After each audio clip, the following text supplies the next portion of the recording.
Ces dernières années, de nombreux Libanais se sont tournés vers l'or alors que la confiance dans le secteur bancaire dans un Liban en crise s'est effondrée et que le prix du métal jaune atteint des sommets records.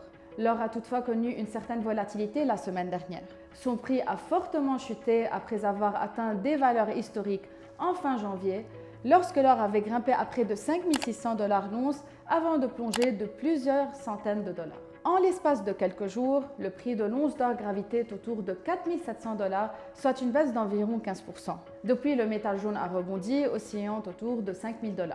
Alors, comment interpréter ces fluctuations? On vous explique. Depuis l'année dernière, l'or était en hausse continue, les investisseurs se ruant sur les valeurs refuges dans un contexte de tensions géopolitiques croissantes, de faiblesse du dollar américain et de craintes liées à l'inflation.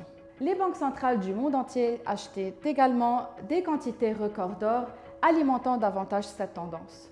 Mais la donne a changé vendredi dernier après que le président Donald Trump ait nommé Kevin Warsh au poste de président de la Réserve fédérale américaine.